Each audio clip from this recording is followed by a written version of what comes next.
ന്യായമോദവളാവകുണ്ടനവതീം തേജോമയീം നൈഷ്ഠികീം സ്നിഗ്ധാപാംഗവിലോകിനീം ഭഗവതീം മന്ദസ്മിതശ്രീമുഖീം വാത്സല്യാമൃതവർഷിണീ സുമധുരം സങ്കീർത്തനാലാപിനീം ശ്യാമാംഗീം മധുസിക്തസൂക്തിം അമൃതാനന്ദാത്മികാം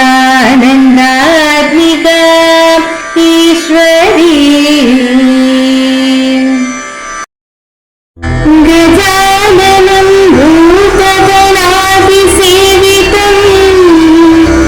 കവിത്തജംബൂഫലസാരഭക്ഷിതം ഉമാസുതം ശോകവിനാശകാരണം നമാമി വിഘ്നേശ്വര പാദപങ്കജം കൂജന്തം രാമ രാമേതി മധുരം മധുരാക്ഷരം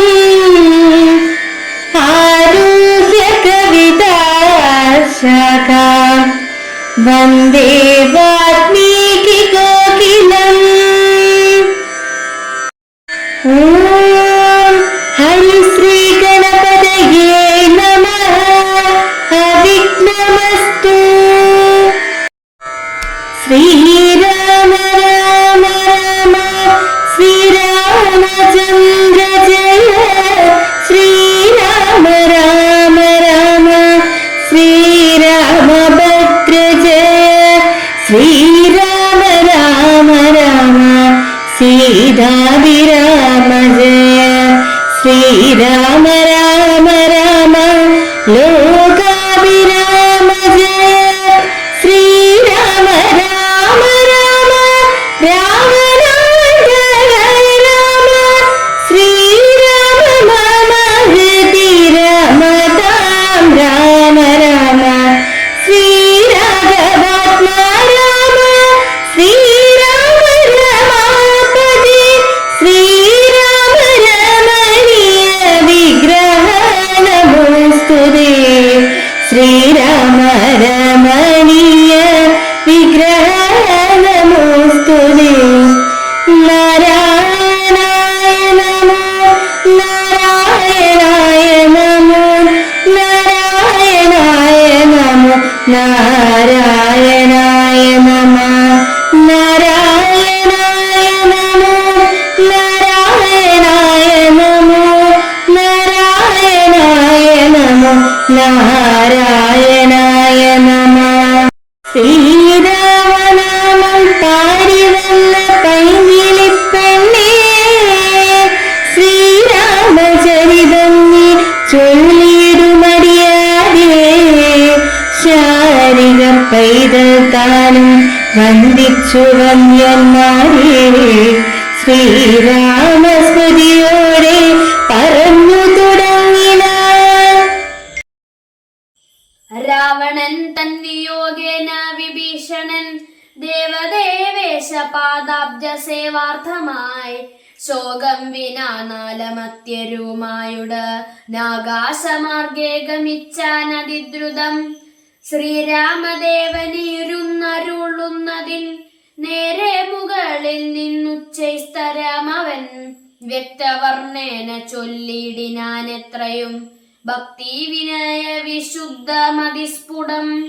രാവണൻ തന്നെ സോദരൻ ഞാൻ തവ സേവാർത്ഥമായി വിട കൊണ്ടെന്റെ ആനിതേ.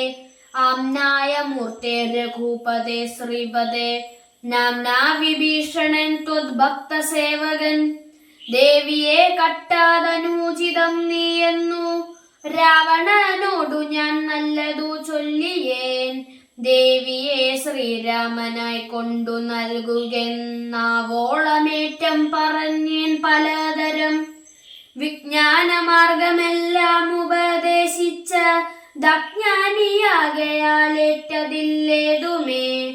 പദ്യമായുള്ളത് ചൊല്ലിയതേറ്റമാ പദ്യമായി വന്നിതവന്നു വിധിവശാൽ എന്നെ ശരണം ഗമിക്കുന്നവർക്കു ഞാൻ എന്നും അഭയം കൊടുക്കുമതിദ്രുതം.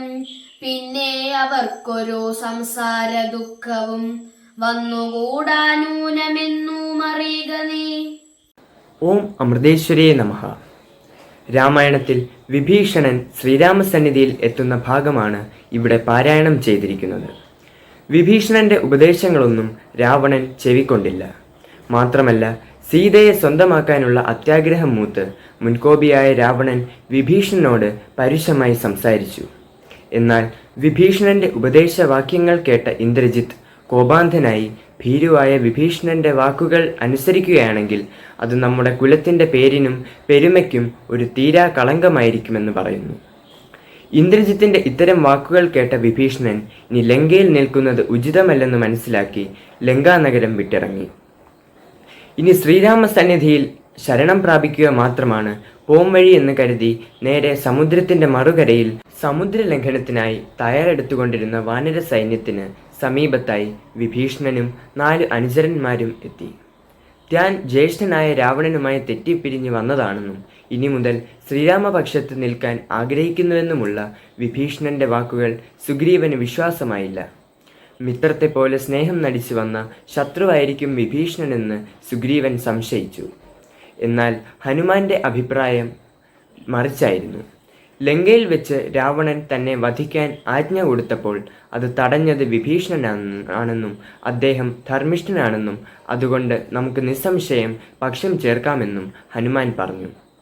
ഭഗവാനിൽ ശരണം പ്രാപിച്ച സന്തോഷവാനായ വിഭീഷണൻ ശ്രീരാമദേവന്റെ പാദം തൊട്ട് നമസ്കരിച്ച് ശ്രീരാമപക്ഷം ചേർന്നു. വിഭീഷണനെ ലങ്കയുടെ രാജാവായി അഭിഷേകം ചെയ്യുന്നു. തുടർന്ന് വിഭീഷണൻ ശ്രീരാമതത്വം വളരെ ഗഹനമായി വിവരിക്കുന്നു. തൻ്റെ കർമ്മബന്ധങ്ങൾ നശിക്കുന്നതിനു വേണ്ടി നിർമ്മലമായ ഭക്തിയും ജ്ഞാനവും ഏകാഗ്രതയും തനിക്ക് നൽകണമെന്ന് ആവശ്യപ്പെടുന്നു. അതിനുശേഷം വിഭീഷണൻ രാവണന്റെ സൈനിക ശക്തിയെക്കുറിച്ചും രാക്ഷസന്മാരുടെ വീരബലത്തെക്കുറിച്ചും യുദ്ധത്തിന് വരുമ്പോൾ സഞ്ചരിക്കേണ്ട വഴികളെക്കുറിച്ചും സവിസ്തരം പറഞ്ഞു. തന്നെ ശരണം പ്രാപിക്കുന്ന ഏതൊരാൾക്കും അഭയം കൊടുക്കുന്ന ശ്രീരാമദേവന്റെ രാജനീതി രാമായണത്തിൽ പലയിടത്തും നിറഞ്ഞു നിൽക്കുന്നു. നിഷ്കാമ ഭക്തിയിലൂടെ ഭഗവാനെ അഭയം പ്രാപിച്ചാൽ മോക്ഷപ്രാപ്തി ലഭിക്കും എന്നതും പരമമായ സത്യമായി നിലകൊള്ളുന്നു. ഓം നമഃ ശിവായ.